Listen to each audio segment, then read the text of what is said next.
one or more, that was indigenous to that particular locale. So what we had the presence of mind to do, we made the animal that was indigenous to that part of the land, we made that animal sacred. So you couldn't kill it. You couldn't use it for food. And so that we left the place the way we found it. All of this comprises culture. So when Malcolm's talking about we left our mind in Africa, what he's saying is we left our culture in Africa as well. Now here's the important thing. Culture also includes information handed down from generation to generation that was necessary for you to survive and prosper. Right? Now, included in that set of informative facts, the other thing was that the lion is harmless as long as he's not hungry. So you don't have to fear him if he's not hungry. The other lesson from the lion was that the lion represented courage. Now you know why that shield is made out of lion skin? It was courage. And the word courage meant the lion. And the reason why was because they believed, and I'm still not disbelieving, but they believed that the lion would not back down. Listen to me.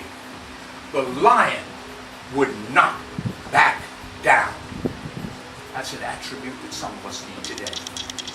Not backing down. You see, because the people who come after us, they come after us because they know that we will back down. Brother Malcolm talked one time about a picture that was on the front of a daily newspaper during the during the riots in the '64 riots in Newark, I believe it was. You can correct me on the location. But he said, and I'm paraphrasing him, of course, he said it was a picture on the front page of the newspapers that went all over the world. And the picture was of a sister, a black woman, during the riots, who was laying down on the ground. Her dress was up so that her undergarments could be seen. And there were 6 or 7 police, white police, on her. One of them had his knee in her chest, and they were beating her with billy clubs. And in the background, and you can find the picture, in the background were 7 or 8, 10 grown black men standing there. See, when you understand the importance of that, you understand that if these people do not believe that you will fight, i.e. you have no courage, i.e. you are not a lion, they will do the things that they are done to you and that they will continue to do to you. The lion will not back down. That is culture. And that is what we have to pass down. And here's the other element of culture. Culture also is comprised of each generation's additions to the prior generation's information. So that you are required to add to that information and to pass that information along with the information that has been given to you to pass it down to yours. Culture. The best man, the best friend of every child is an elder. The best friend of every child is an elder. I heard not too long ago them complaining about, after some great study that they did, about the fact that we're in a downward spiral as a people, because they're always studying us, you know that. We're in a downward spiral as a people because, as a result of the drug epidemic, we talked about that too, but as a result of the drug epidemic, our children are now being raised by grandparents. And we say, oh my God, what's the world coming to? We're being raised by parents. That's got to go back to your culture. Here's what our culture taught. That when you're young, male and female, your job is to produce children, to increase our numbers, to increase our strength. And because you do that when you are young and, needless to say, inexperienced, and especially not experienced in the raising or rearing of children, then what they did was, you made the children, and the grandparents took care of the children. See? Now, what they did was took something that enabled you to increase your strength and your power and your numbers every generation, and took it and turned it around. So now we say, whoa, man, oh, what's wrong with that? Something wrong here. We're going downhill. You're not going downhill. You're getting closer to where you were in the beginning. We've got to get back to culture. We left our minds in Africa. If we left our minds in Africa, does that mean that we can retrieve them? Yes. What we can retrieve, yes, brother. What we can retrieve is the content and the contour of our minds. And that is your culture. Now, I'm not going to talk overly about religion today. We can cover that some other time. But I want to tell you something else Dr. Ben said to me. I asked him out. Well, let me just give you this background. I was in college, and I was the head of the Black Students Union in the college I went to, Long Island University. And one of the things they did was, first of all, they elected me president. The second thing that they did wrong was they gave me a budget and told me I could do what I wanted with that budget. And so what I did was I invited people like Stokely Carmichael, who was then Kwame Ture at the time. I invited Dr. Ben. I invited Ivan Van Sertima. I had all the people there. And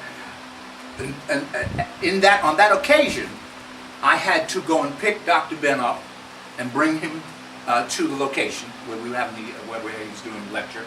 And I had to sit with him during the time before we got set up, because we always start stuff late. So until we got started, I had to sit with him, and I had an hour and a half with Dr. Ben, me and him, one-on-one across the table. And one of the things he said to me, of the many things that he said to me that have fashioned my life, or fashioned what I believe, he said, listen to this. This is the example of genius when they can reduce it. Okay.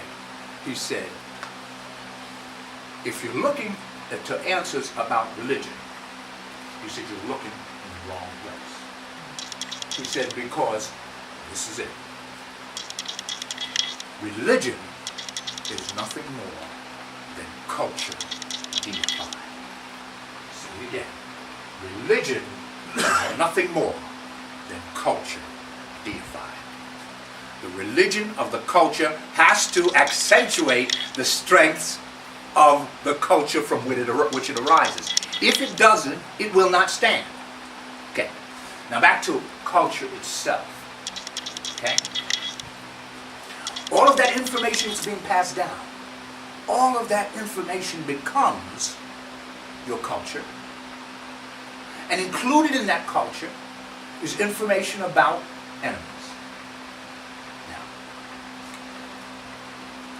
Now, our culture was developed for us. Just think about the power of this.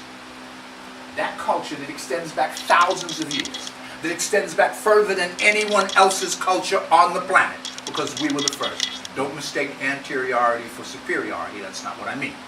We were just first. And also one thing before I go any further, because I may sound some things that can be misinterpreted, there's only one race, and that's the human race. And we have always known that. Okay? Any departure from that knowledge, from that teaching, was not ours. The people who introduced the contrary teaching are the ones who have maintained it over time, and who now are suffering from what they learned, what they did. You know what the old saying was? You reap what you sow. They started, it's coming back to haunt them. But now we know who the enemy is, then we can, just like when the wildebeest comes, we go to running, okay? Now we know that if you come to me and you are an enemy, then I'm going to treat you like an enemy. I'm going to keep you at arm's distance, okay? And here's what we do. If I can cause you to forget about that part of the culture, how do I do that? I get you to abandon your culture and have you to adopt mine. Now what's the problem? The problem is that no matter what anybody tells you, and you know it, I really don't have to tell you this, but you know it, what I'm asking you to do is not let anybody talk you down or back you away from that. There is a black perspective and there is a white perspective. There is an African perspective and there's a European perspective. And you fall under the category of the African perspective. And what does that mean? That means, going back thousands of years, that culture that was developed, that technology of survival that was developed for you. They didn't know who you were. But they knew one thing.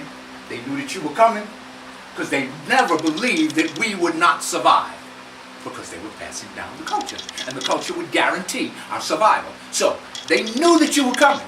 They may not have known your name, but they knew you were coming. And everything that they did back in those days was intended to ensure that you survived, but not only survived, but you continued to prosper. Remember that we're talking about the civilization, the first civilization in the world, the first grouping of human beings that could actually be called culture, be called civilization. We're talking about that. And we're also talking about, get this, the first and longest lived civilization, and the first and longest lived world power. Think about what I'm saying. World power. We were the first world power. Yes, sir. I just do you think that this is ironic? Like, every other culture has accepted African culture but our own people. Like, it's like we're the only group of people who want to denounce everything about Africa, anything. Like, oh, I've never been to Africa, I wasn't born in Africa. Like, we resent it. Like actually, like, you know, you try, like, you can go and rock your stones, whatever. You're gonna be the outcast, like, immediately. Like, oh, I ain't never been to Africa, I'm not from Africa, you know, like. But every other culture, like white people, Chinese, it's a black god in China. It's a black god everywhere else but here in America. African Americans are the only group of people, like, I mean, like hated. Like, anytime when they get to talking about, like, these statistics of, oh, you know, they feel like we're going in a, you know, a whole worse spiral, you know, just like you said about us, you know, populating. Like, black men only make up 8% of the U.S. population. That's a fact. Meaning, who's really the minority? You know what I'm saying? But it's like, you can try to push culture or like anything to our people. Like, it's just, it's a complete disconnect. It's like, for where we had culture, they said, no, forget that, now we have religion, which is something that you practice when we already had spirituality. Now, mind you, we did leave our minds in Africa. We did. Like, but everything we need is in us. We're even afraid to do that. Like, it's not even about, like, us being weak, because it's like, I don't believe anybody in this room can say, oh, I don't know. I just don't know. You know, I don't know anything. You know what I'm saying? Because we already know. But it's just like, we're just stuck. Like no, anyone who does do something, then it's the umbrella effect. Like, one person stands up, okay, yeah, we're gonna go with him. Soon as he get knocked down or murdered, scatters. Everyone's gone. Soon as the umbrella's down, everybody wet now. They just, everyone's gone. You know what I'm saying? So it's just like, how can we, like, this right here, this is a village. Back then, it took a village to raise a child. What that simply meant was, your child could be all the way on the other side, but somebody watching them, somebody gonna send that message back. You ain't have to, oh, John, come here. No, if John was out of line, he already been snatched. He's already coming back. Look at school. With us, you know, being in school, okay, we're about to graduate. Nothing's promised to us at the end of the road. It's not, oh, hey, look, you graduate, here's this business for you. Here's this, you know, whatever. Here's this car. Here's this. It's nothing that, oh, I can't wait till you turn 18 to get out of my house. Like, there is a major disconnect that is there. We don't even want to talk about it. People get uncomfortable. We can't even talk religion. People get uncomfortable. Like, it's like, I feel like with us being within the year of the awakening, nobody can say that they don't know. It's just, do they really care? And it's the ones like us who really put forth that extra foot. What's the quickest way they brought down any black organization? From the inside. It was just that easy. Give them something that they didn't have. And it can be something as simple as money. They'll do it. So it's just like, how do we reconnect our people, period? Like me, myself, I care. I might not know none of y'all. If there was anything that I could do, I would do it. Not because, oh, I feel like this is the noble thing to do, but it feels right. That's how I know that this is the way it's supposed to be. Because I felt it. That's just like truth. Everybody, it's no one way to righteousness. I don't believe that. It's impossible. All of us are different. But our uniqueness is not what's supposed to separate us. You know, like, just like you said, we're all human beings. But it's like, everybody else got them, but us. We are the only group of people right now. We invest the most money. We do the most. But not even with us. Look at the black business. I'd rather go spend $100 extra more dollars at this big brand store when my brother right around the corner was selling it 50 times cheaper. But oh no, this ain't that new thing. Oh no, as soon as I come out, oh, I need a discount. Oh, what's up, brother? Let me get, you know what I'm saying? Let me get this special. You don't go to Walmart and do that. And you're absolutely right. And I think Dr. Ben's grinning right now. I know he's grinning right now. The short answer is, and we'll get back to this because you just raised a lot of stuff. It goes to the heart of what I was going to say. But the short answer is, we left our minds in Africa. We're going to come back to the things that you've raised. But I want to get to something behind you before you forget, because I know him, he might forget. Good evening, everybody. Yeah, you're very right. Good evening, everybody. Good afternoon, I should say.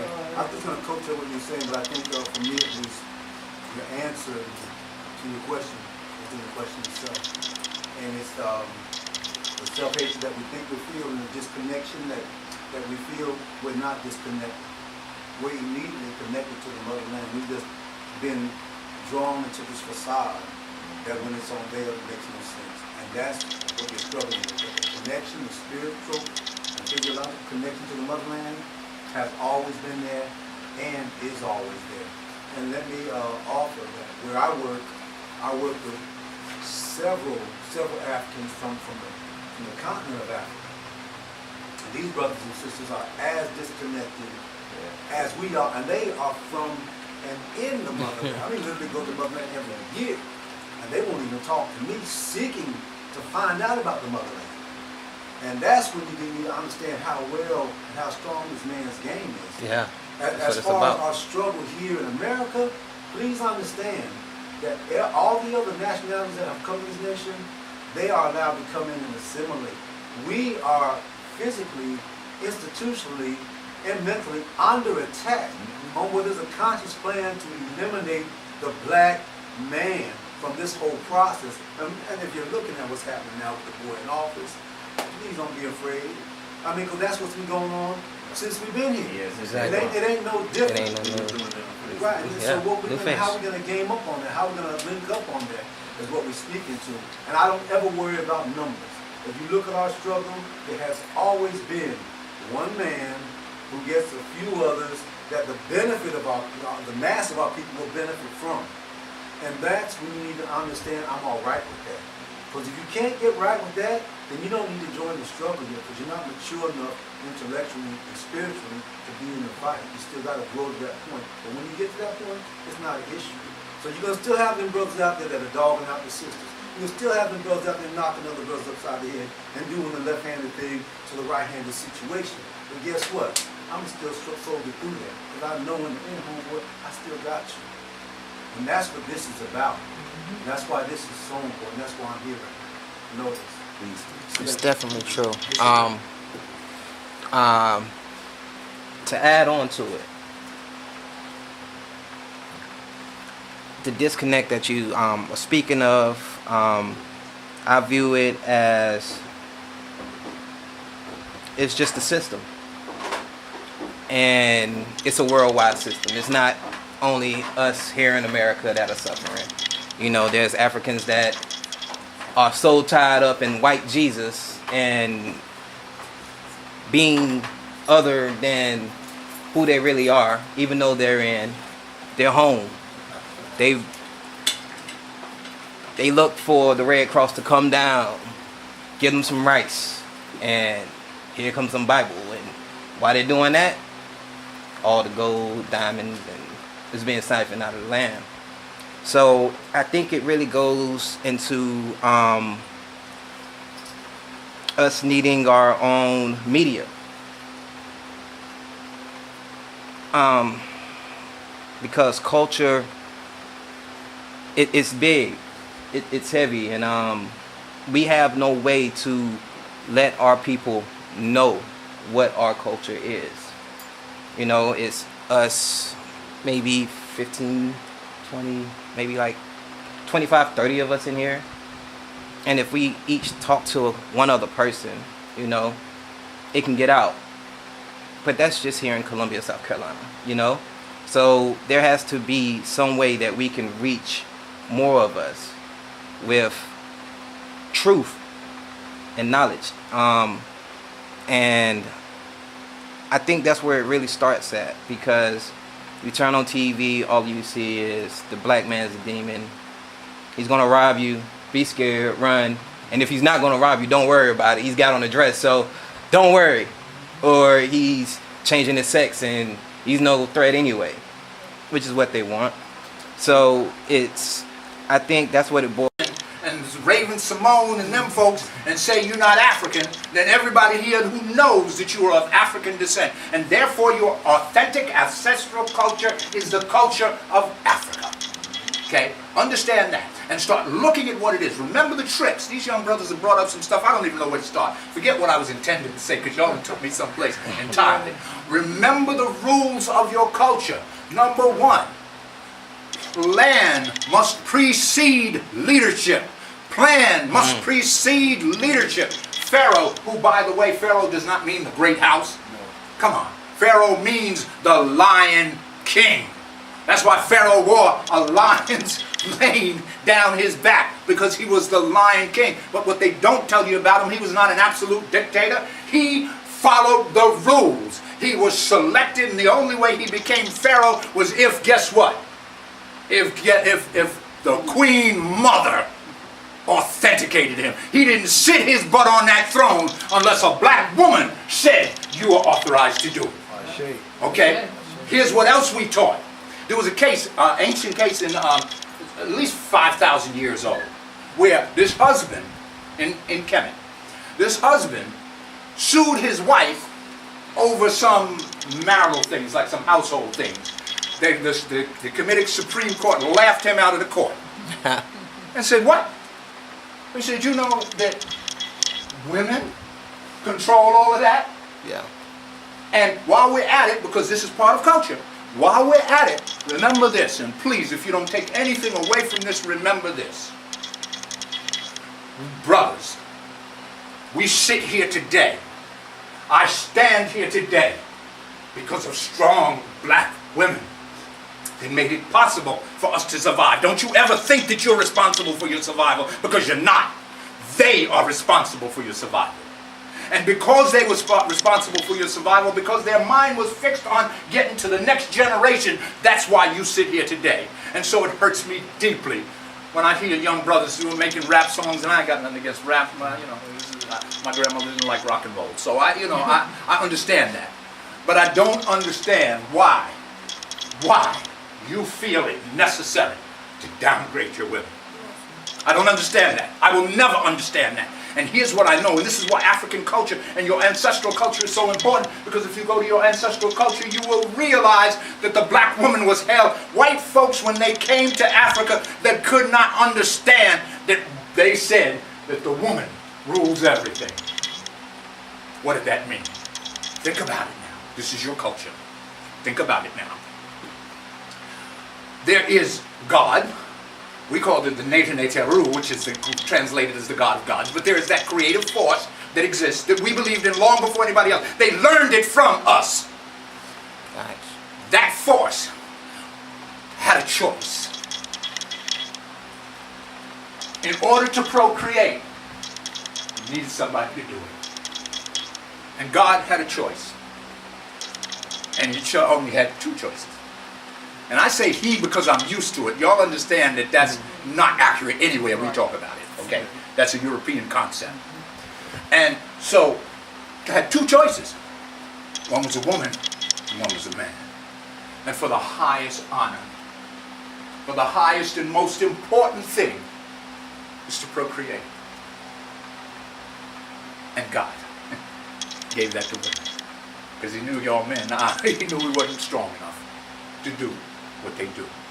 And so, the first notion and understanding of a supreme being was, don't throw anything at me, can't help it, was a female. They don't want you to know that. But isn't it obvious? When we talk about God creating, and we look around to see who creates, long before they knew how the process actually worked, they knew one thing certainly, and that was when a new birth happened, it came from between the legs of a black woman. Now, that's why you'll find depicted all down throughout history the universe coming into existence in that way. That's important for you to understand that, because it shows who was most important. There's something else that they don't tell you. Our civilizations in ancient Africa, our civilizations were almost, with very few exceptions, I could count exceptions on my hand, they were always matrilineal. The Europeans were patrilineal. And the reason for that is obvious, and I know everybody in here has heard this saying, and probably your grandmother or your mother told it to you, or you overheard them say it. She said what?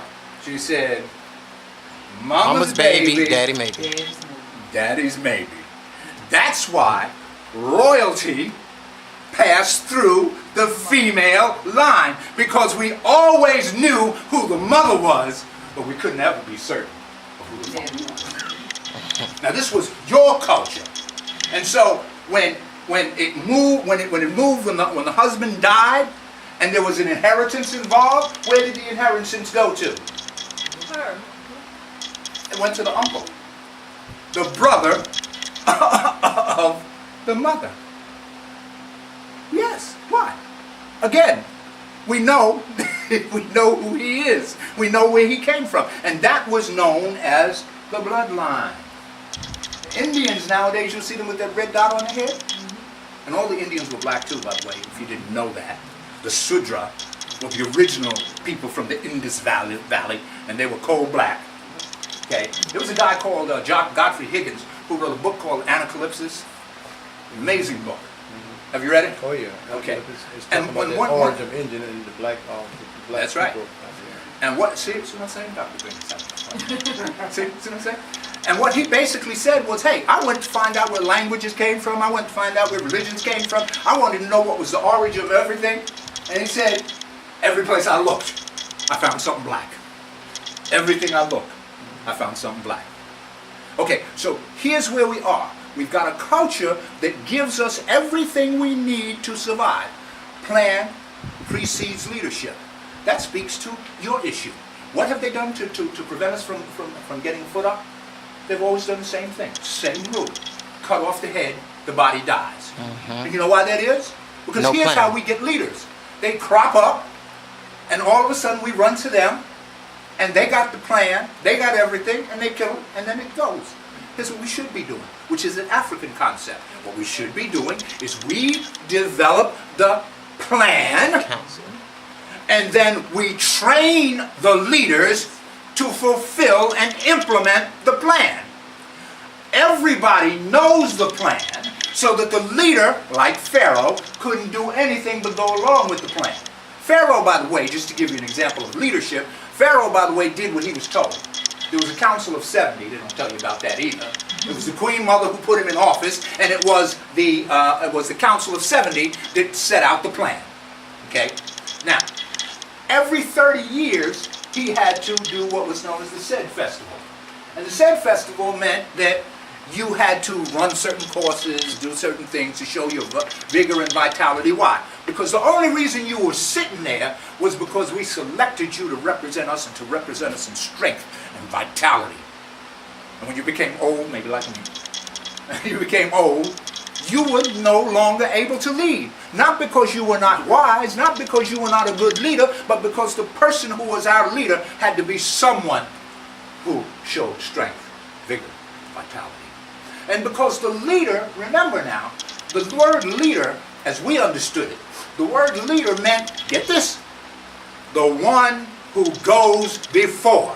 I'll say that again. The one who goes before is the definition of a leader. Now, the reason for that was because he was generally, and it was generally he, but not always a he, some of the fiercest leaders we've ever had have been females.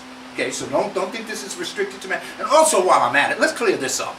When you see in our culture the word man, when we take it all the way back to Kemet, the word man actually means, we know from the hieroglyphs, it actually means man and woman. When you see the word man, it has as the hieroglyph the designation for a male and the designation for a female. So the word man meant male and female as we understand it today. Okay, so don't get this mixed up on this man thing. Everybody had. Here's what you were supposed to do, brothers. You were supposed to protect and defend and provide, and you only did that after. I hate to knock us down, but it's true. We need to be spanked, because the only way you did that was because it was a sister who figured out that if I take a seed and put it in the ground and water it and watch it, it will grow the food I need right here where I am, rather than doing what the men are doing, and that is, listen what the men were doing. Moving. They were following the herd. Yep. So wherever the herd went, they picked up their stuff and threw it on their back, and they went straight to the herd. So the sedentary civilization got its beginning by an African woman.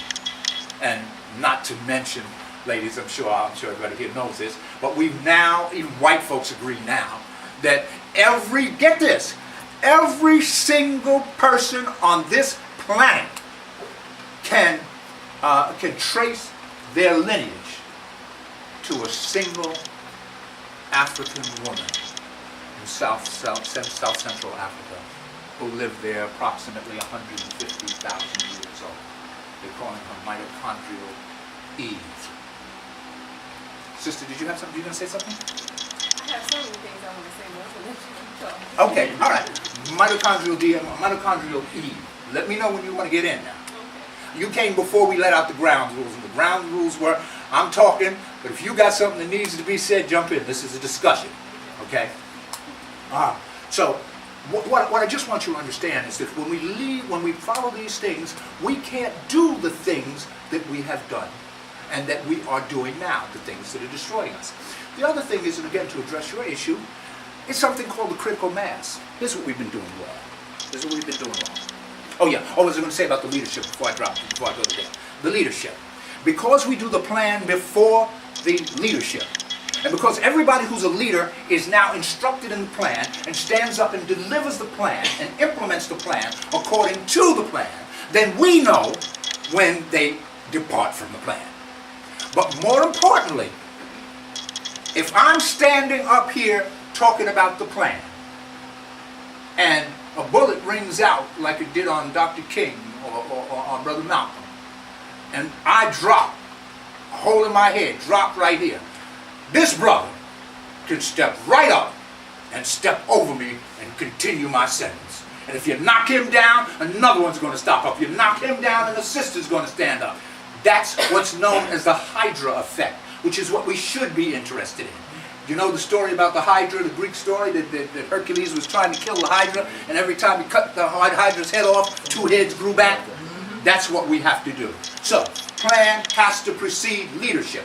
Second thing, we do not need a mass undertaking. We do not, that's what Brother Roger said, we do not need a mass undertaking, because as a historical fact, there has never been a grassroots movement. Everybody's talking about the grassroots this, the grassroots do. The grassroots ain't never did nothing. Here's what has happened in every single occasion. It has been what I call the critical mass. It's a group of people who come together, do what we're doing right here, and then when it starts to move, when the foundation is laid, then people begin to join you. And I took that from nuclear physics. Did you know that the atomic bomb that was dropped in Nagasaki and Hiroshima had 11 pounds of plutonium? Only 11 pounds of plutonium made that explosion possible. We have the ability to do that. Third thing, stop looking to try to convert people. Say it again. Stop looking to try to convert people. The people in this room, do you think that you are the only person who understands at this level of consciousness? Do you think you're the only one who knows what you know? Just think about it. There are hundreds of thousands, maybe millions of us who understand that. But what we're doing is we're trying to preach to people who don't want to hear what we've got to say. Brother Garvey, Marcus Mosiah Garvey, the author of the Black Back to Africa movement, Garvey said, listen, I ain't stupid. These are my words. I'm paraphrasing, by the way. He said, I ain't stupid. He said, I know there's some people that ain't worth nothing here. You think I'm going to take them back to Africa with me? He said, they can stay right here. And I know it may sound cold as it is, but there are people who are not with you, and there are people who are not going to be with you no matter what you do. Okay? Yes, sir, brother. Yes, and I like to add on like what the brother was saying back then. By the way, my name is Kiwu Ratief. I'm from Charlotte, North Carolina. One of the things that interests me, what you were saying, and the brother was saying about when he was speaking of the issue of why we are not, we got to remember the concept that, you know, many are called but few are chosen. And with that being said, everybody's not going to be with us. Everybody's not going to go with us. It's not because we when you say, Brother Malcolm said that we left our minds in Africa, well, to a certain degree we did, but we got to remember our minds came with us. We were not slave people. We were enslaved by another cultural people, which was the Wazulus, which we call Europeans. But that being said, also, what Marcus Mosiah was saying was true. The same thing that Harriet Tubman said. She said, I could have freed many more if they only knew they were slaves. Mm-hmm. You know, we as a people don't know we are slaves still yet under this European metric system that we are confined to. So once we can be re-educated and we can be elevated by African root culture, then we will know as a people who we are. Because see, we right now is in the middle of the movie. A lot of us don't know our history, they don't know our root. You can put right now a picture of Marcus Garvey, a picture of Amos Wilson, Van Serter, any of those master teachers up there right now. And by the way, I was a student of Professor James Small. And you can put them up there and they can tell you everybody, they can tell you who Thomas Jefferson is, they can tell you who John, but they cannot tell you who their leaders because we have been miseducated, we have been manipulated, and we still, most of us still have that willing lip chip in our heads that need to, that's right, what it's called, psychoprogramming, that need to be released, and we need to be re-educated, and we need to know our people. It's here, the feeling is here, the unity is here, it's just the minds are not here because we are still enslaved people. And it's sad but true. We need to uplift each other. But I mean, I was doing this a long time, and it's hard to reach some people. Mm-hmm. They don't want to hear it because of religion. We must understand the concept of what religion is, and we must also know the concept of what African culture is, because that is the most indigenous creation that we all are gods. The black woman is God. We need to that cosmic connection to connect to the universe. Then we can know who we truly are. Until that, we are still what they'll call the walking dead. Well said. Well said. Well, that's what brainwashing does to our people program. And when they say religion, it means religion, which means when you take something and you reprogram it, you make it to go with your legion. And that's exactly what they did to our people. There is a root on our people, a fear on our people. So and when you brainwash like that, there could be things right in plain sight. You can speak it and you don't even know what you're speaking. You can see it and you don't even know what you're saying. Like you just said the word leader up there 7 times. Every time you say the word leader, you saying her. Lead her. But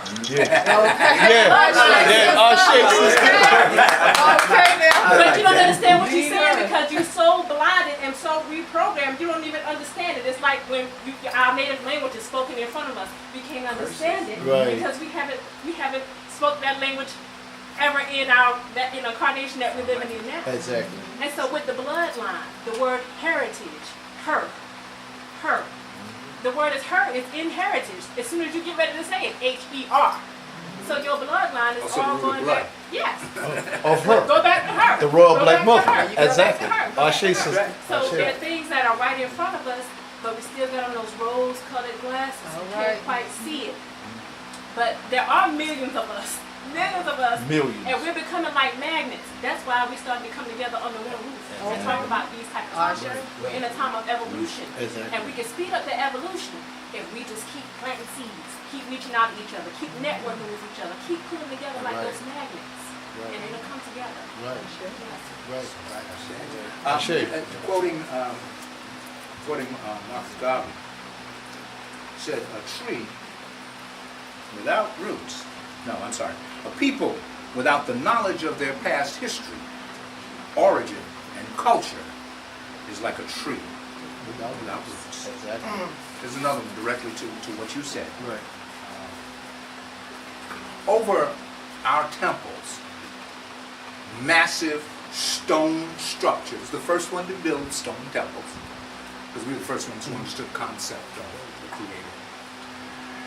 Above the portals of the temples were the words, "No man, know thyself." Remember what I said about what man means.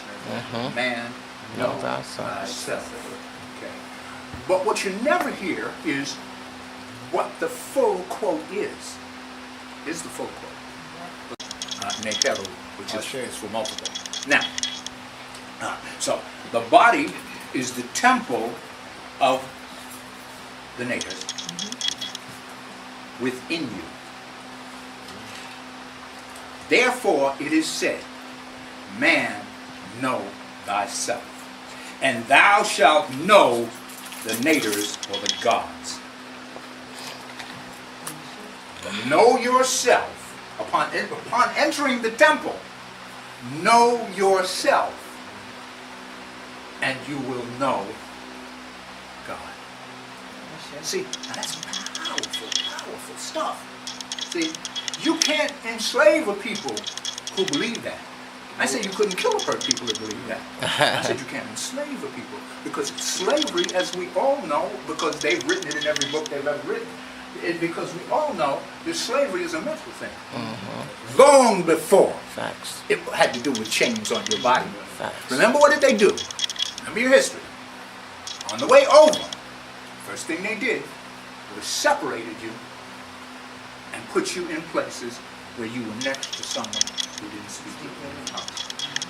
So you could not communicate. Next thing they did was they forbade you to sing. They forbade you to use the drum.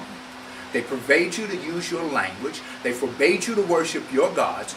All of these are cultural elements, which were far more important than the chains on your arms. Because what happened was, you would then instill in your children that these people cannot be defeated. Don't fight against them. Don't struggle against them. So here's what happens. Sisters, don't forget what I said prior to this about sisters. We owe our survival to you. Here's the perfect example. Stories told about brother and his family, the clan, night riders, they call them, came up because he said some things that they thought were inappropriate from you niggas. Something like getting organized or something like that. Any of them.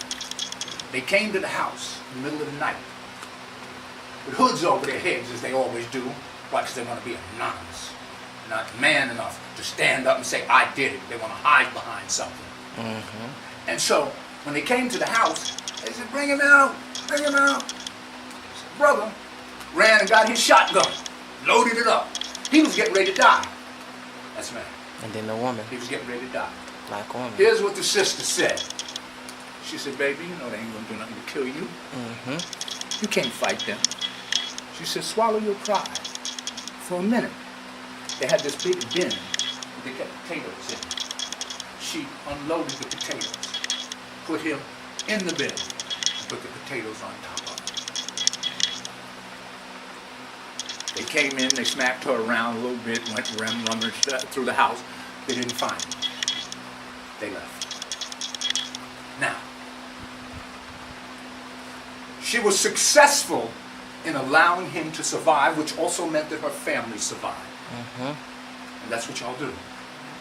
And And that's why we survive, because y'all do it and do it well. But remember the same thing. The brother was humiliated. Even if he knew that what she did was right, his first instinct was not to hide. It was not to run. It was to protect and fight for his family. That's what they beat out of us. That's what they beat out of us. And so now here's the point that we come to. Okay. If we have the plan and we select the leaders, then we will implement the plan, because what we will have is what we already have. And I'm giving you secrets. I travel with people as far as they can go. You know, you slow down on me, I'm gonna go someplace else. Okay? Here's what happens.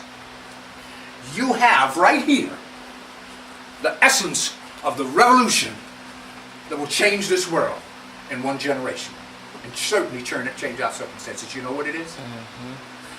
I'm 69 years old. I've been around a while. Okay? But guess what you can't get at 26 years old? You can't get my experience. I'm not saying because I'm this age that I'm wise. I may be, but I may not be, because I know a whole lot of old, dumb folks. Okay? But I have the knowledge and the experience. What do you have that I don't have? We have the same. We are the same. We That's have right. the exact And that's the key to it. That's the key to it. The only thing that really will be different will be the experience. You know, you've been around. Like I won't have those experiences, but I will create my own. Exactly. I just wanted to say this though, and I'm not cutting you off. No, peace, brother. Like, thank you for what you said. Like, like you were able to articulate exactly what I was trying to say. Like when I was speaking on the disconnect. Here's an example. His story. Meaning, whoever got that pencil, whoever's putting it out there, that's exactly what it's gonna be. Yeah. Like, even with the culture, like, it would be great if I could go and get, you know, this secret sacred book. But what if I was to say that secret sacred book was already in me? See, like, I love my culture. I love my people. You know what I'm saying? Period. Like, everybody, like people. Period. You hit something on the head. This is a beam. God can use this at any point in time. Half of the things I'm saying is not even what I'm even saying to you. That's God. Or whatever word you want to use. Another thing about words and why we can't articulate truth is because it's a feeling. That's on the inside. You're going to automatically know it's the truth based on how you feel. That's going to guide you. Like, I feel like if we knew self, who we are, self, I am that, I am everywhere, I am everything. The same way that they worship the dog, they didn't just worship those animals just because they were animals, and it was just because it was their land. We don't have a word worship. Right. Yeah, I mean, exactly. See, words itself are curses. We're speaking in broken English. It doesn't matter what I say right now. It's Ebonic. Yeah. One of the things you are saying are definitely true. Because when you start dealing with etymology, you're dealing with different words. Those would not. We deal with what you call systematic thought. I mean, and Europeans, they deal with symbolic thoughts. Those are two different areas of thought. One of the things that you brought up, and you are true, when you start dealing with the great divine, it was not worship, it was an attribution. God expressed himself through each and one of us. That was the difference between what the European tried to get you to believe and give you false Michelangelo images of their God. That's their God. Let them keep their God. Our God expressed themselves through each and every one. That's why they show these different attributes through the animals, like the hawk. For instance, the hawk is one of the fastest animals on this planet, and he can do 248 miles an hour, and 99.9% is accurate. So they saw our ancestors saw that greatness that was in the hawk, and even a hawk in a storm, the hawk fly above the storm, you know, and so they saw this greatness within this hawk. So that what they wanted to be like the great Haru. They was called Haruf, the heart. So these attributes, what our ancestors knew and realized was what they wanted us. They left us in these, and hieroglyphics was not what it was called.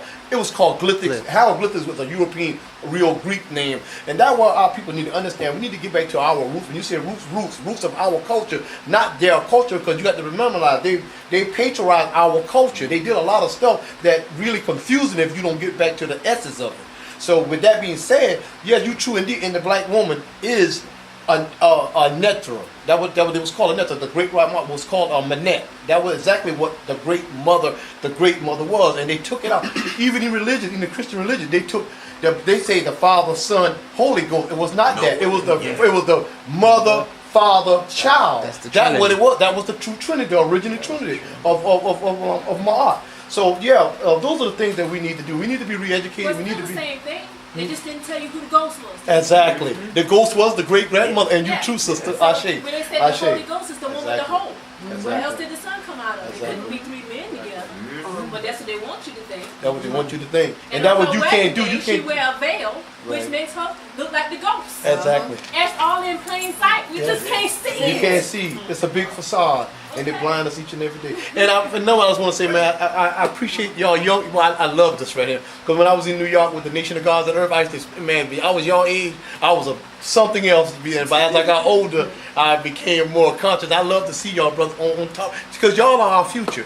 Y'all is the one. If I'm 54 years old, I might not even see this change. But I know, it makes me feel so good to see. Yeah, most definitely. I might see the great change when I want. You know what I'm saying? But yeah, this is wonderful. This is wonderful. It makes me feel great. Here's the point I was getting at before I get it. The thing that we have, the thing that I don't have, that you have and I don't have, is your youth and your strength. Exactly. Okay.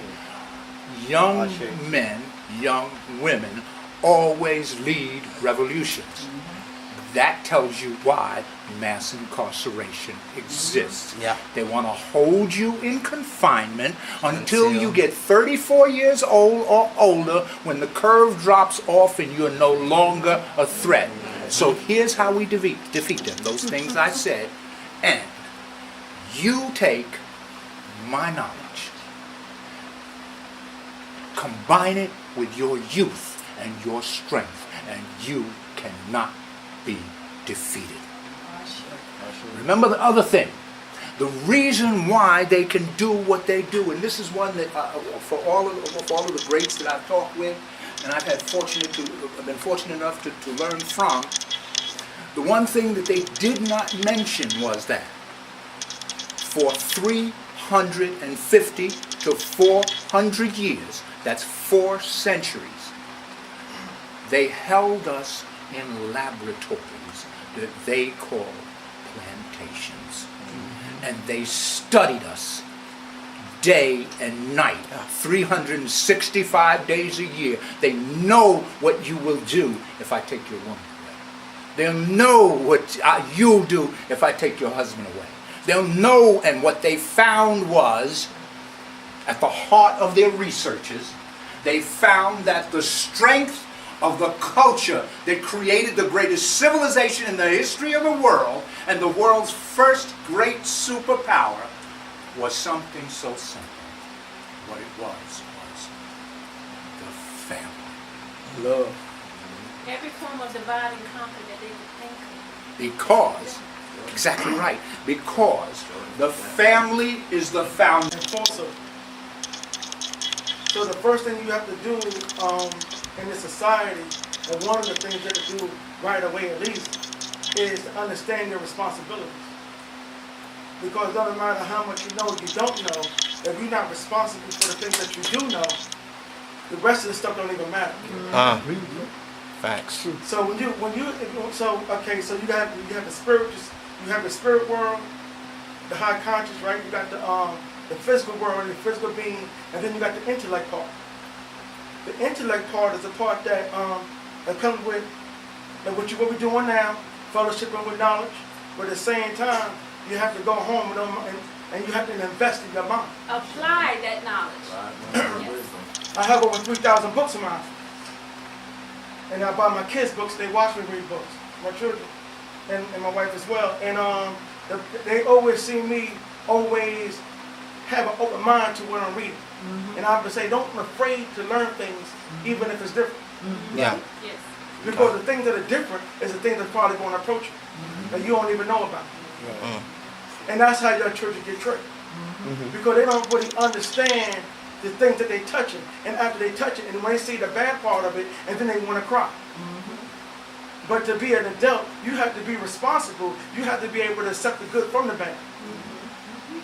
So you can't, when you become an adult, you can't run around and cry to mama every time. Okay. You have to stand up for whatever you do in life. I just want to say that part right there. Thank you, brother. And just to point this out so everybody knows, he probably wouldn't say it himself, but just to let him know, this is a brother who comes out and brings his whole family with him. Oh, shit. His whole family's with him. Yeah. See what I'm saying? You know what we do? How many of us go or have gone, come on guys, gone to church, okay, drove your family up to the front door, let them go in, and you went someplace else. Leadership, brothers. Leadership. Brother Roger, go ahead. I was about to say, I think the sister here is Thank you for coming, ladies. more specifically for me, when we offer that things are right in front of us and we just don't see it.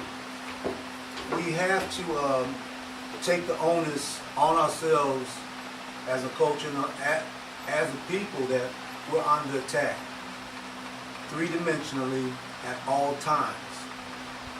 So the onus is on us to empower ourselves. And in this particular day and time, there is no reason to not find that truth, that self, right now. And from that self, walk forward as a lion head. And whether you're wearing a dashiki or sagging, if that's in you, when you walk into that space, they're going to fear it, and those that are conscious are going to connect with it. It's going to be automatic. But you have to empower yourself with this knowledge. Otherwise, we're blind and bluffed. We're walking with our eyes wide open and we can't see. And we're going to continually succumb to this circumstance. We're at war right now. And if you don't understand it, at least for me, my context right now is this is the Middle Passage. This is slavery. This is the Civil Rights Movement right now in this nation. That's how strong. If you look at what's going, I mean, they're doing it right now. And believe you me, for what you are seeing, because I'm deep in this, the background of what these people are really doing right this minute affects you right now. It's going down, and it is blood serious. We've got to get on our game. And if you're not, to the extent that you don't, you're going to be either part of the solution or used as a pawn in the destruction. And that's that real. So we have got to get on it. Regardless of your age, your state. We have to. Men and women, we have to. And if you got to be out there and become a victim, yo, for me, I'm down for it. That's how real it is. Because that's what they're coming at us. They ain't even disguising it. They got guns loaded, pointed at all of our heads. And people walking around grinning and dancing like ain't nothing going on. On the real. And it's coming. So get on your game. Yes, sir, sister. What's your name, Dr. Johnnie Cordero is my name. Dr. Cordero? Yes, ma'am. Thank you so much for coming. I really appreciate Thank you. your Honored to be energy. here. And when I came, I'm Queen T. When I came down the steps, the three brothers jumped right up. You know how much that happens? None. That made me feel so good. I'm calling out to the brothers because we need y'all to step up a little bit. Thank you. Y'all fall. Thank you. And you need to work on looking at your woman in your eyes. Look at people like this. People misinterpret when I say the black man has become weak, but he has. Yes. And we need you. And it makes us weaker. And we don't know what to do now. And a lot of black women can't verbalize it. But that's what's happening. We don't know what to do. So the brothers that are here, you got to tell 5 or 6 other brothers, show them how you all jumped up as soon as we come. I thought I was a celebrity when I first came down here. And you are, sister. Right up. Well, you are. Yeah, absolutely. And I was so excited. I mean, I was very that set the whole tone. So the brothers, we need y'all. A lot of the sisters not saying that they're talking about you behind your back. Right. But I'm hearing it. There you go. We need y'all. We don't know what to do. Because I'm 61 and I came from an era of Malcolm. And I missed those brothers on the corner, the Panthers and all of those brothers was bad. Didn't have a lot of education, but had a lot of respect. And like I said in some panel discussion that I would rather have a date with a brother with the sanitation department than a brother that's got 5 PhDs. Right. Okay. Because I know the brother's going to give me respect. See, respect, we got in the sisters. Sisters, we're falling too. We got to step up a little bit. We got to be more understanding, compassionate with the brother, but be firm on the other hand. Because we're the key. And like that brother with his family, beautiful. But I'm pleading for the brothers to step up so that we can have a better family and do this thing. And even if you're not with the children's mother, still respect her, give the highest respect, do the necessary thing so that we can build our families and the children. So I'm just pleading to the brothers to step up so we as sisters can have a better life. So well said. I want to coattail that real quick because the brothers, I want to share with you. And I think you spoke to it a little bit earlier, brother. You said when you walk out and you walk into the crowd, you're immediately identified or you're standing out, you're the odd man out in the crowd of everybody else that's not conscious. But that's part of the walk of a conscious man. And it's going to be a lonely walk sometimes. But that loneliness is to help isolate your consciousness and actually make you stronger. If you succumb to that and say, well, let me not wear my African attire, well, not let me wear my game. I wear this to work, it scares the hell out of people. I work in a cube city, and I got masks at my job. Man, they be walking through that dude. But they can't mess with me because I'm on diversity and inclusion. That's right. I got my arms hanging up in my feet. They be straight. I thought you were going to coattail on what she said you did. But the point I want to make is that for the brothers, as she's calling to those brothers to make that walk, sometimes it's going to be a lonely walk. With respect to brothers who identify and even sisters who can get to that. There's very few sisters that I run into with this level. I have a couple that in my life. But very few that I just run into out on the fly that have this level of consciousness. Many of us are caught up in the game. And to that extent, you just got to realize that and still walk in knowing that you're... Just I'll get you next. I just want brother hadn't said anything yet. So I was going to co-tell on what he said. Is that just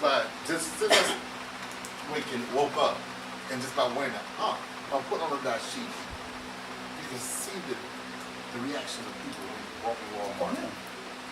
They like, he's one of them. It's just amazing. Like I ran into her over at Mazani's.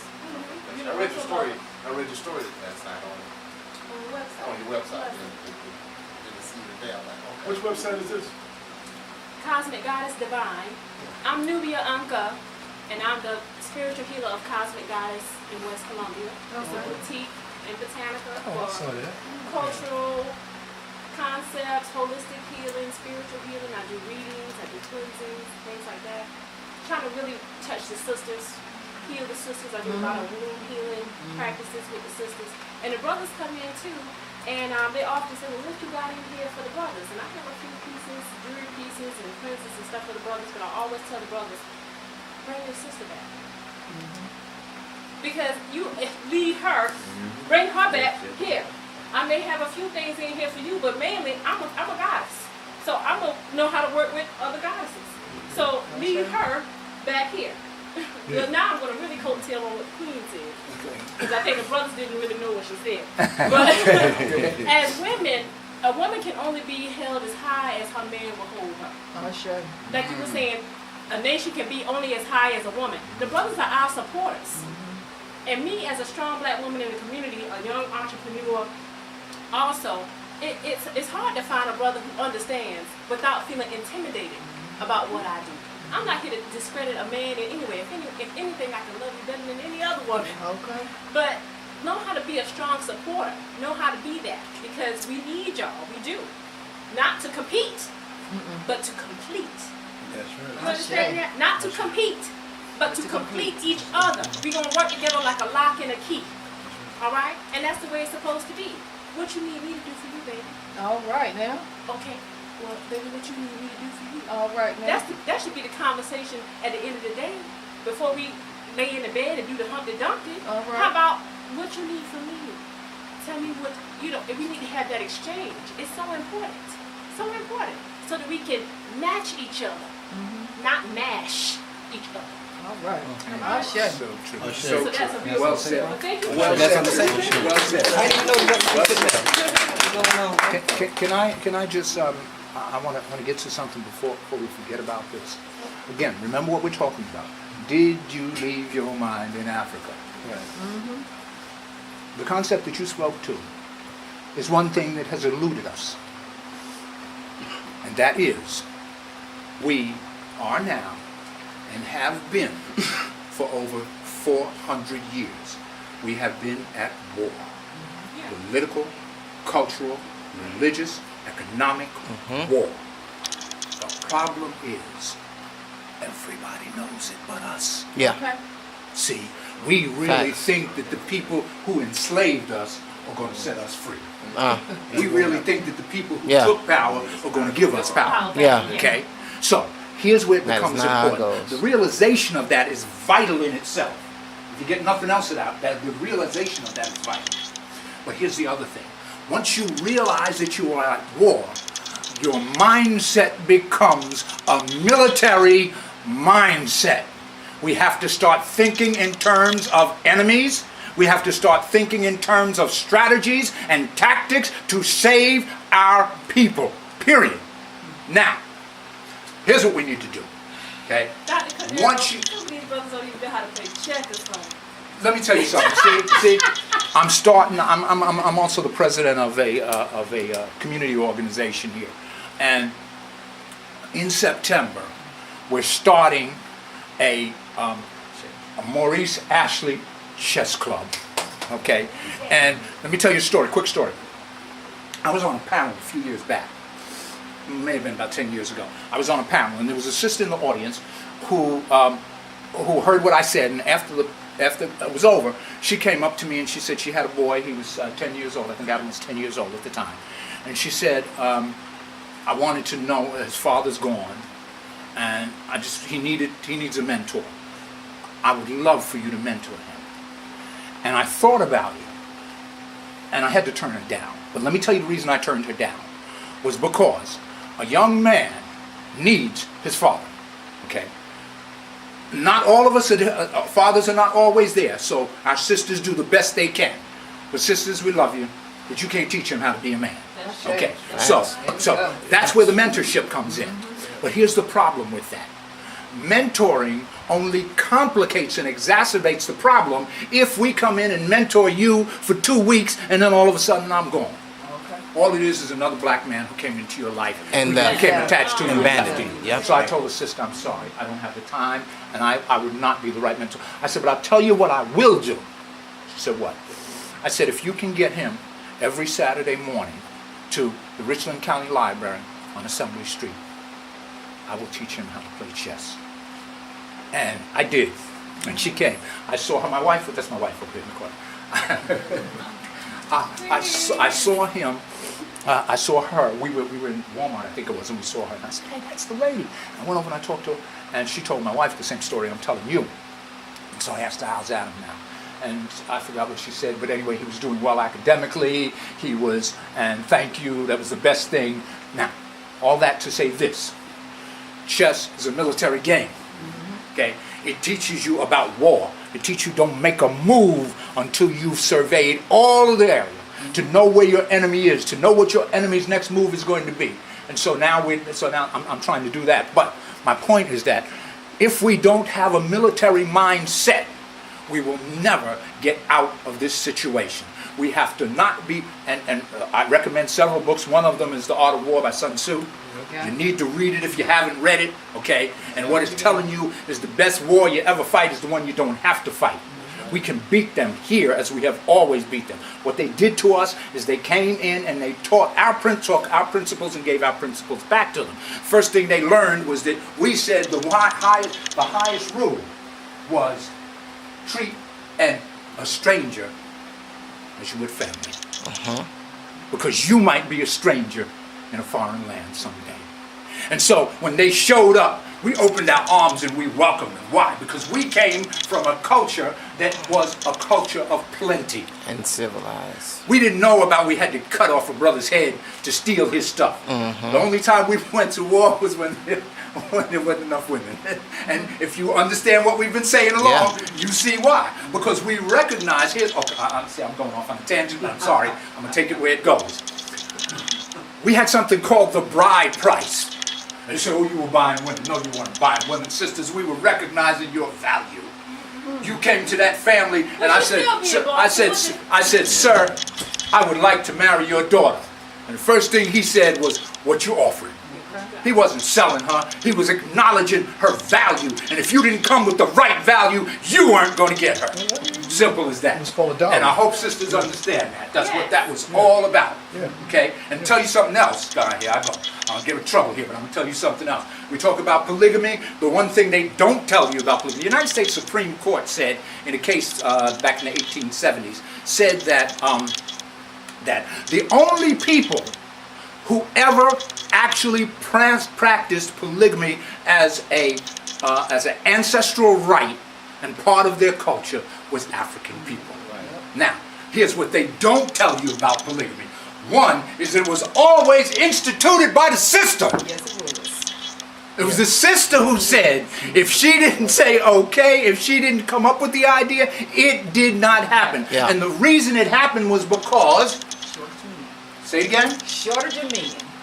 And there was nation building. Yep, nation. Yeah, That's what it was all about. The whole. See how they turned that around, made it dirty and turned it all around? That made sense. All the sense. And when there was a shortage of men, and the reverse, when Like there it was is a shortage of women, it worked both ways. I'm Like going to it take is it another now. way. I told you, I'll walk with you as far as you can go. Like it is We now. talk about circumcision. Makes no sense. Why no? What's circumcision? It only makes sense if you understand it from an African perspective. Okay? Not saying it's right, but what I'm telling you is understand what it was about.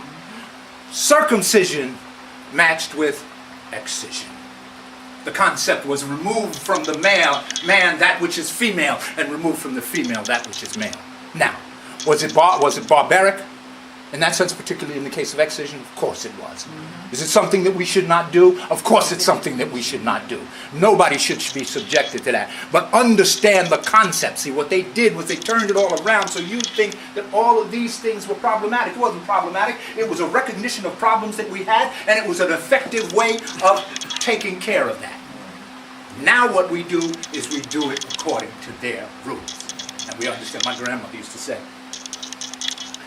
let me make the rules, and I'll win the game every time.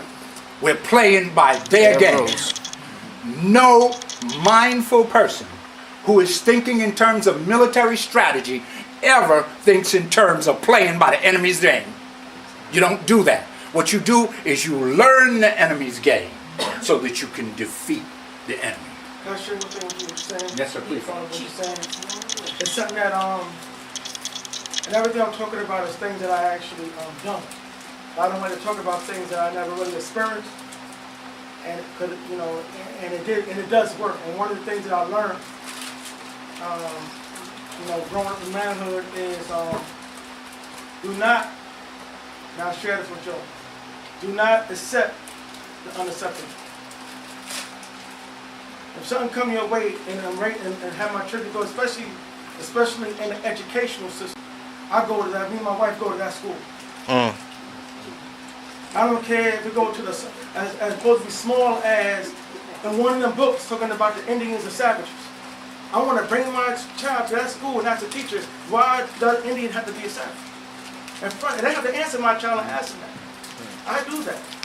Everything that going on in the school system or anything else, I want to make sure that my children, I'm there to support my children and get a full understanding of why. Because if you don't do that, the system have a tendency to have your kids Sorry, we got some amber ginger root because some people mouth kind of dry. We're doing a lot of talking. You know mine is. There you go. Thank you, sister. I think I got it. Thank you. Ginger thing. I know what she's not. Thanks, Queen. A lot of times in the education system I learned was they messing our kids' minds up. The reason why they messing our kids' minds up because they are putting themselves in position like all our children are was a bunch of slaves that never really did nothing. And the little things that they do show is good, but it's not enough because 90% of the history is making 95 making them look good. A little 4 or 5% they throw in the history book. So now I gotta teach my kids at home to make up for all that stuff. But, Even nonsense that I'm they're not teaching. there, and my kids at school all day. Yeah. 7 hours. And what I offer is somewhat, I get what you're saying, but mine is the reverse of that. I refuse to let my granddaughter's education be left to this system. Say they're going to supplement what she learned at home. And I do like you. I do as you just shared. My granddaughter went to school and hit them on for Columbus Day. Said, yo, teacher, Christopher Columbus was a murderer. And Right. when he came to America, he just ran the facts down and research. She's only 8 years Facts. old. And blew him up. And they're like, well, no, it wasn't sort of like that. And I had to call school back up. And I'm the grandfather. Now, hold on, ma'am. Let me explain to you our situation. And I shared with her what I just shared, and she had to shut that down. And it happens all the time. But we don't worry about that. One other thing I wanted to share that we spoke to earlier as well, I don't worry about necessarily that the brothers can't play chess. Because it's not, my mother raised 13 kids. I'm positive my mother had at least a bachelor's degree in child rearing, child psychology, sociology. She never had any papers. In very many cases, we run into people who have that as well. They might not be able to, they might not have that exact context, but if you check that person, you're trying to get there. Hey, we're working with a lot more sometimes than we think we are. You know, and I always concern myself with the context that we're in, because like you said, this is their game, supposedly. But they don't know we're walking in it. And we can run our game back on. Let me just say this about education. This is really all you need to know about education. And remember another thing. Everything I say is subject to proof. And what do I mean by proof? I mean by your own independent verification and research of everything I said. Please do not accept anything I say as true. Research it for yourself. And I mean that for everybody. The only thing you need to know about education is, think about this. Here in America, for centuries, we were forbidden to learn how to read, or to write, or to be educated, on pain of death for both us and for those who had the heart to try to teach us to do it. Now, after the so-called revolution, education is compulsory. Stop and think about it. They first didn't want you to be educated. Now you have to send your kids to their schools to learn their education. Here's something else to remember about education. The root word of education is educe. To educe means to bring out. So what a good teacher does is they bring out what's in the student, amplifies it for the student, and helps them realize their own potential. What we're getting is not education, it is indoctrination. And that's why they taught your son, that's why they taught that. That's why when my oldest son went to school the first day, his name is Ramesses. He calls himself Ram now. You know, he's named after Ramesses the Great. And he went to school, and I wrote in his first composition book, I wrote his name. Okay, he went to school. When he came home from school, the teacher had corrected my spelling and changed the spelling to the European spelling, the Semitic spelling. And just like you and you know where I was the next morning. I was at that school the next. How dare you? Elijah's got something. How old are you, Elijah? 14? 12? I'm sorry. Go ahead, Elijah. You know they legalize the African books and selling about our grammar and history and cultures. What did he say? Say that again. First of all, man, and so because you're 12 years old, stand up for me, brother. Yeah. Okay. And when you speak, you always speak out loud and clear so everybody hears what you have to say. And the person you're talking to, you look them directly in the eye. Okay. He's the first. Don't ever he's the be first afraid. student was to sign up for the chess class. Okay. Right. Go ahead. Don't ever Good be luck. afraid. I said that you know they had legalized the African book talking about the culture and the grammar and how to spell things and what is that how they originally said down. And like they had they did that as soon as they had abolished slavery. Like when the when World War II started again, they took it out the library and But that's what happened anyway. They burnt the library. Thank you. Right. See what I'm saying? You see, this is why I have hope for the future. This is why I have. Thank you, Elijah. And see, one of the. Go ahead. I was going to talk about how they burnt our libraries so that we couldn't have our information. Right. And they started to rewrite their own books and establish their own libraries. Yep. So it's not surprising that they took a book. One of the things that we must understand as a people is that you got to remember one of the greatest tricks the devil ever pulled was to convince the world that he never exists. And this is one of the first and foremost things we must understand as a people is that in our civilization, in ancient Kemet, we didn't have jails and prisons and stuff like that because we were civilized people. Uncivilized people need jails and prisons because they are and you got to be like he just said earlier, you got to identify and know who your enemy is at all given times. We are at war. And there's a war going on, spiritual and physical, each and every day. We got to identify who your enemy is and know you is at war at all given time. Because it happening, like she said, right before our eyes, each and every day. I mean, right down the street, my queen can tell you what the guy got killed. This guy killed, just shot for nothing. You know, and they try to say black on black, but it's not black on black. It's not. It's not black on black. This system is designed for us to either kill one another or they're going to kill us. And it's not through drugs and alcohol neither. It's through the foods and it's through secret societal and political defects that they're going to do to us that we not even know. So we need to be aware not only of our culture and roots, but we need to be aware each and every day of our surroundings and this society that we are placed in. Well, you know, real about that on the real. As I said earlier, they're doing what they're doing. They're killing us. Yeah. Like Johnny said earlier too. They're killing us and we sit back and we video. Right, marching and I just got this observational because I know you all didn't see this, but it's so beautiful. The sister who introduced me, Sister Andor, okay, she's upstairs. And I don't know, you tell me if this is just coincidence. As soon as Elijah got up, this is mother, as soon as Elijah got up and said a word, she came down the stairs. She heard his voice from wherever she was. She came down here to see what her son was saying. See, that's what I'm talking about. That's what we got. You know, would I have thought of that? I don't know. But I'm saying that's what... The power of thought. That's right. It's a mother connection. Go ahead. I'm sorry. Okay. And she heard his voice. And that's what culture is. Culture is also a correspondent connection. That's right. That's what culture is. It's culture. One thing we can do when we walk in a room, we did a thing when I was going to college, right? They had to put a black baby on the stage and they put a white baby on the stage.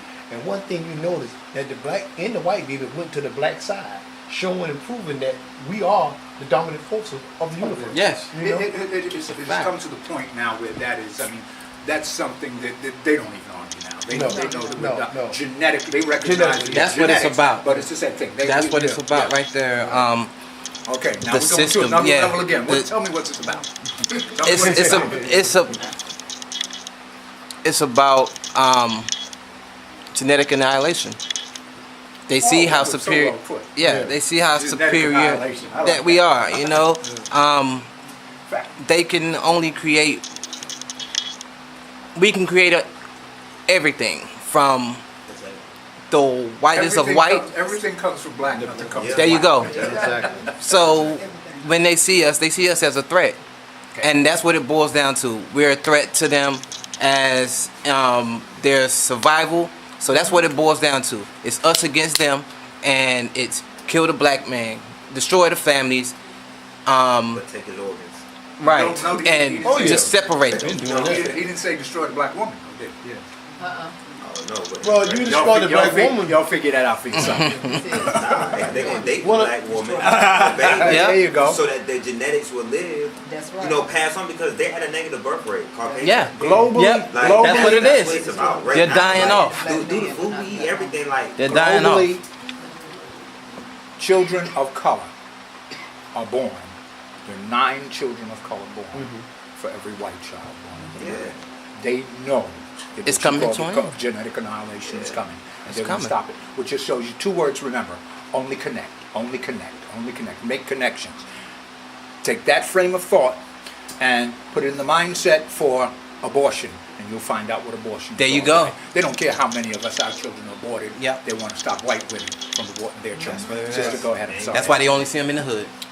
In black Sister, go ahead. neighborhoods. Well, I know the brother mentioned something you didn't feel like it was important for us to learn to play chess, but there's a reason behind, like he was saying, that chess is a military game. It teaches a brother how to be, to survey his kingdom Strategic and know how to make strategic moves to protect his queen. strategy. No, So no, it's I about didn't mean that. I strategy. didn't mean that. It's not that not to teach everybody everything, but a brother might already know how to play. Might be already playing that game in his own environment. Right. You know, we just gotta make him recognize that. Exactly. You know, And so the I get what you're correlation saying. between the Yeah. two. But Yeah. Well, I again, learned how to again, play chess. even in chess, even in chess, the king can only wait one spot, one move. The queen can go anywhere on that board. She's still got the power. And That's so, why what- she's and so what's the most, And that's forget the king, what's the most valuable piece in the game? Queen. Absolutely. And that's No, why I want to say black forget women. the king because we don't want to emasculate our brothers even further. Let's not say that. That's why I say we go together like a lock and a key. This is true. Because This is while true. we're teaching how important the women is, let's not step on no toes. Let's That's not true. kill his That's ego absolutely because we true. need his ego. That's the action. Right. The ego is the And action. the corollary of that Exactly. is that And we must know the although the duality of queen power. is The the duality most is power. powerful You got piece two on you the got board. power. The game is over Yes. when they get the king. No, but, Checkmate. but the Yeah. game, if you really, for those who play the game, you know that the pawn is just as dangerous as the king. Very, If you know how to very, play- very. Everybody is as important as everybody Right. is. A gun ain't no good without the bullet. The king is the king from day one. The pawn has to progress from the pawn and reach the other side through constant battle and defeat of the opposing forces to get to the other side to become not a king. He can never become a king. No. He can only become another queen or any other piece of his choosing. So Right. he's got, the pawns are the sacrificial lambs of the game. Right. Oh, yes, they are. But at the same time, there is a school of chess thought that says that, in deference to what you're saying, it says that the pawn is the most, one of the grandmasters said that he would rather have pawns than anything else. Because each pawn, those 8 pawns can become 8 queens or 8 to that extent. So I agree with you in that sense. Right. I dig what you're saying. And that's the art of war. Comfortable about It's the something? art of war. It's the art of Okay, war. no, I thought you had some. Yes, sir, brother. Go ahead. Brother hasn't said anything yet. Go ahead. From building with my ancestors, I learned the mistake that our ancestors made. You Okay. understand? As far as culture-wise, we tend to tribalize things and put everything and separate our understanding that everything works as one. You feel me? Even with chess, even with the car, the tires, the oil, the engine, everything works as one. You feel me? Even with our body. You feel me saying? But we still keep separating ourselves. You feel me saying? I figure the key to life is really unity and love. You feel me saying? We can form a group, other groups gonna form, but everything need to come together back as one. You feel me saying? What's really going on in this whole world? Why they really still dominate and still attacking us? Because we keep separating ourselves. Not just physically, it's mentally, spiritually. You know what I'm saying? As I build with you, my abilities become yours become mine. We spread consciousness. You know what I'm saying? As I wake up, more wake up around me. You understand? So the whole thing is all about unity. You feel me? We keep separating ourselves. That's the main thing. Because if you put me beside this slave who speak a different tongue, and I can't hear you and you can't hear me, of course they're gonna be able to dominate us. That's how they came in. Through the separation, they seen that. Oh, they got so much power. But it's a kingdom right there, it's a kingdom right there. Why is not one kingdom? You feel me? God. You understand? We all up under God. That's the main kingdom we supposed to be up under. Oh, and maneuver through. You feel me? That's the whole key to it. You feel me? That's why they was able to conquer us and enslave powerful people. You feel me? Through they see the separation. You feel me? And that's what we not figure out still to this day, how to unite. And of course, I don't disagree with you, but of course, divide and conquer is, after all, a military strategy. It's the number one military strategy. When they came and conquered us too, another thing, mind you, they didn't come with like weapons and this big dominant force. They came with a smile. They came with bread and apples and hey. Right. Let's all infiltrate. Yeah, you feel what I'm saying? Exactly. Like they came as one of us, and us being loving people that we are. We took them in. You're not from here. We knew that because everyone around here can identify, but them. So like even for them to like come in and like what I'm saying, like it's because I definitely feel what I'm saying the exact same way. Like the whole generalization period like of. Okay, it gotta be this or it gotta be this or you gotta say it like this, or you gotta say it like that. If we go somewhere on the other side of the world, they're gonna be saying the same thing that we're saying a different way. You feel what I'm saying? But guarantee we'll both be able to understand exactly what we're saying. Sooner or later.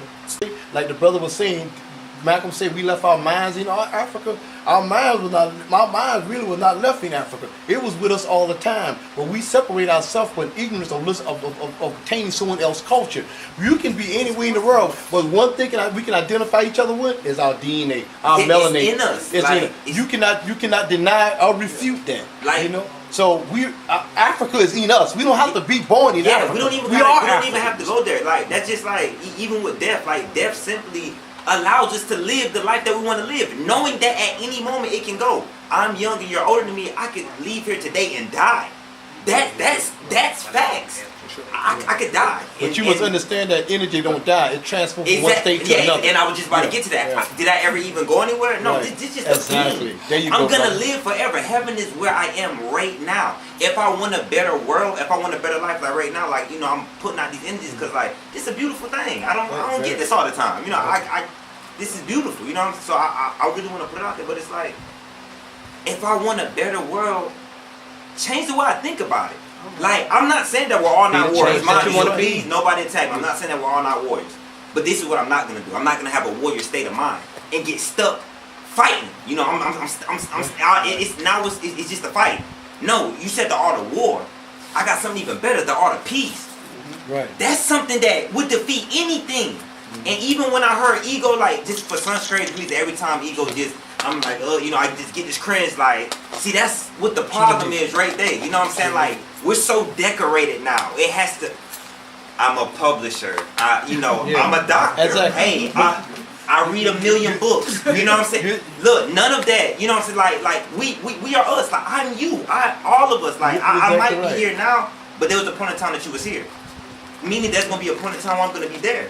Like, if we could just identify with who we are, like, it's not even that deep. Like, even if I said, hey, I want to go left, and you chose to go right, we should both end up at the same spot if we're aiming in the same direction.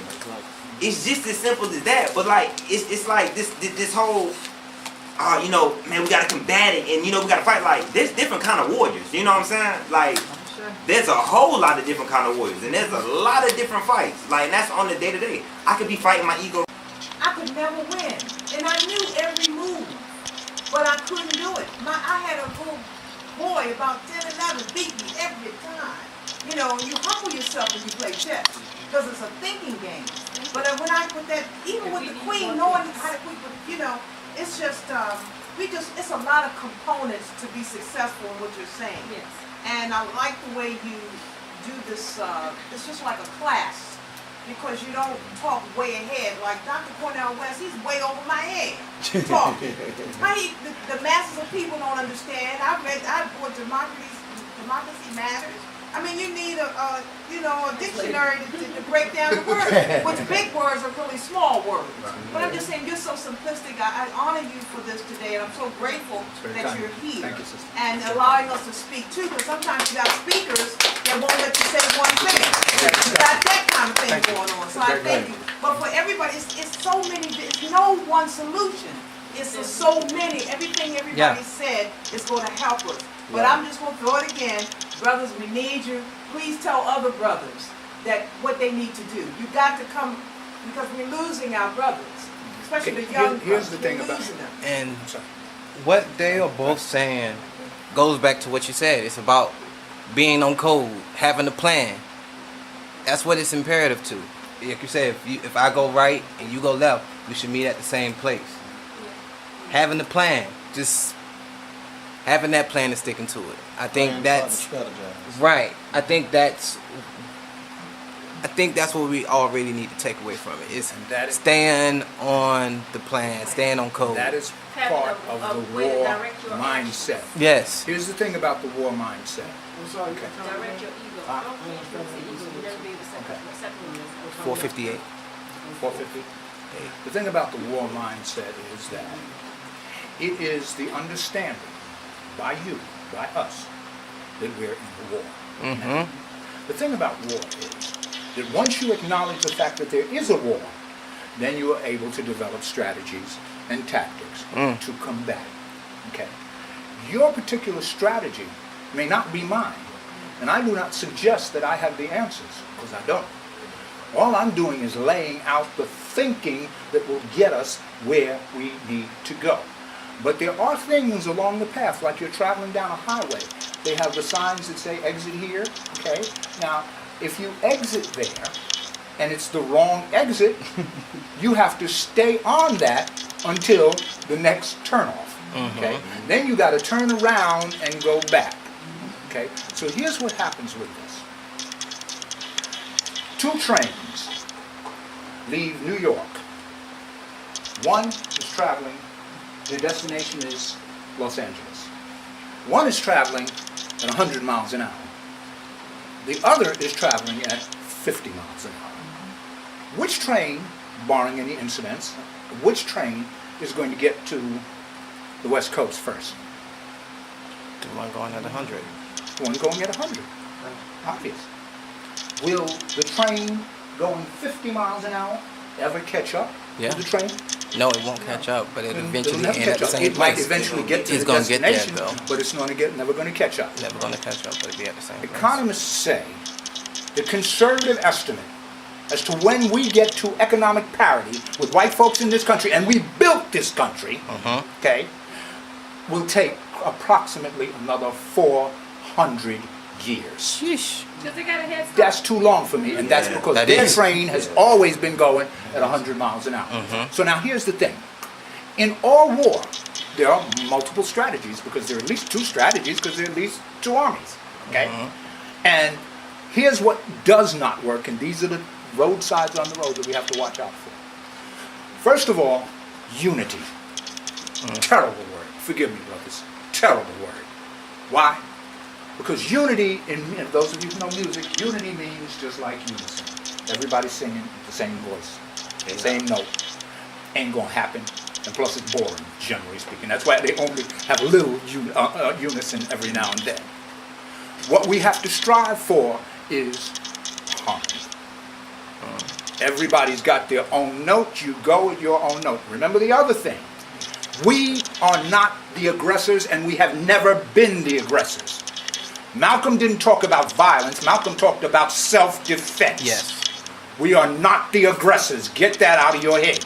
We did not create this situation. We were alone in Africa doing our due. They came and got us here. Okay. They have demonstrated over the period of 400 years their disapproval of everything that we stand for and for every foundation upon which we stand. They've done everything they could to undermine it. Okay. Now, we can say we all come together, and that's, everybody sing Kumbaya and all of that. That's fine, but it ain't real. And the reason I know it's not real is because it hasn't happened in 400 years. Okay? And here's something else to remember, particularly my brothers, and remember in terms of mindset and military. Dr. King, on the one hand, taught nonviolence. Brother Malcolm, on the other hand, is talking about self-defense. Black Panthers were talking also about self-defense, but they were willing to brandish weapons. Okay? All of them got killed the same way. All of them got a bullet in their heads. That's right. So what that teaches you is they don't care so much what you're teaching. What they care is that you're coming together. Yeah. Okay. That's why we have so many dynasties. dynasty after this dynasty. That dynasty got destroyed. Because every time that we try to build up our community and our civilization, they come and tear it down and take away from us. And that is because they have recognized the military strategy a long time before we did. Yeah. And we're still not there. Let me tell you a very vulgar story, but it's a true story, and I think it illustrates. I understand, bro. I understand. I thank you so much for coming. You see, promise to be here. Not only did you come, you brought your whole family. I love that, man. Thank you so much. I will let you know when we have another one, if we have another one. I'm sure. Okay, the store have your number now? I'll store it, just certainly. Angela has all my information. Okay, sounds good. Thank you, brother. Nice to meet you, man. Yes, sir. Nice to meet you, brother. Okay, nice to meet you. Okay, all right. No problem. Okay, I don't mind doing that. I don't want to bring my wife to the store. Yeah. I believe I saw your cards upstairs on the all right. Here's a story. Yeah, she's one.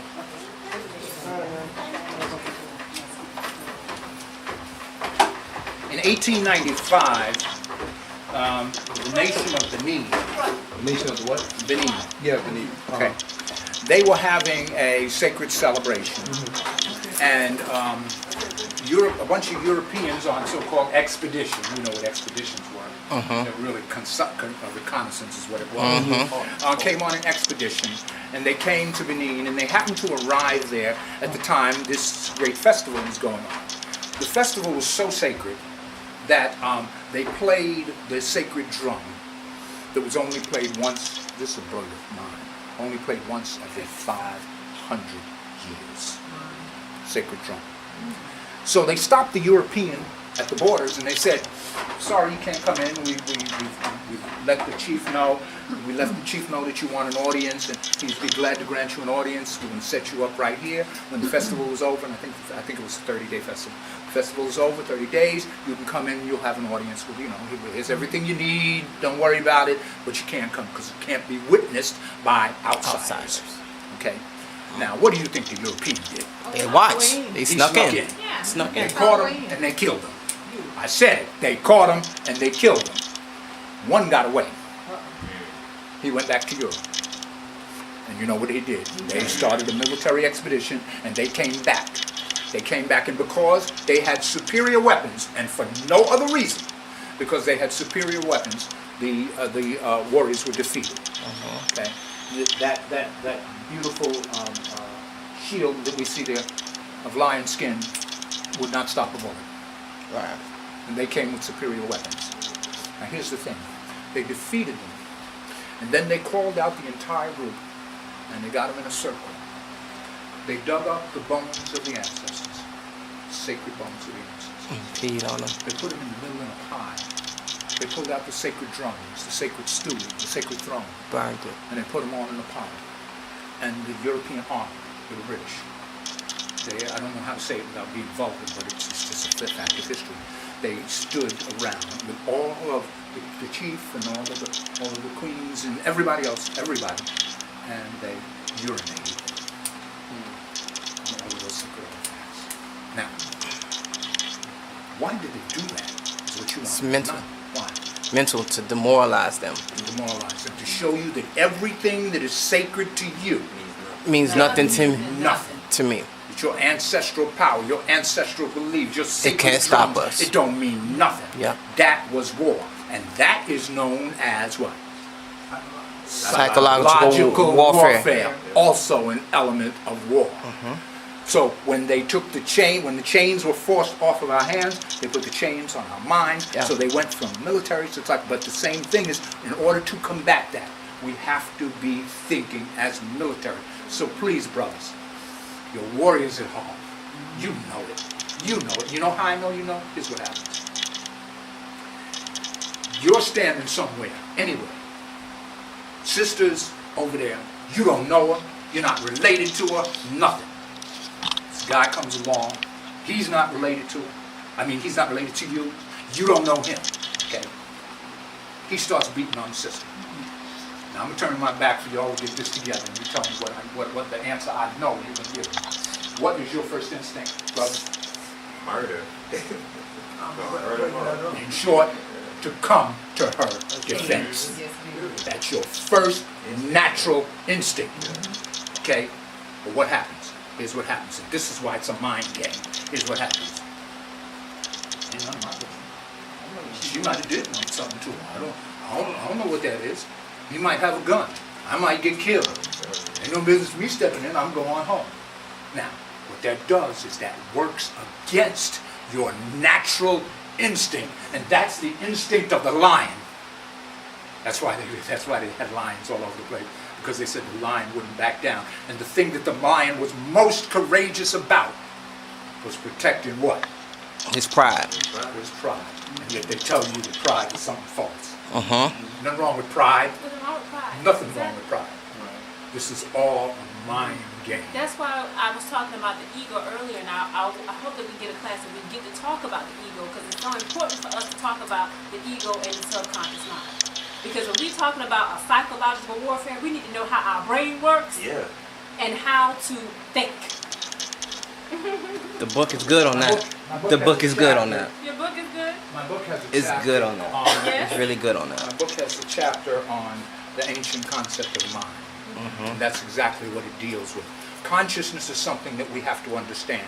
We have to understand the mind. Yes. And once we understand how the mind works, then we can control Ourselves. our 10 virtues. Out of 10. The 10 virtues. The first of the 10 virtues was control of thought. That's virtue number 1. If you don't control your thought, they said, someone else will. Marcus Garvey put it slightly differently. He said, if you don't control your mind, the person who controls your mind will enslave you. That's right. And that's what's happened to us.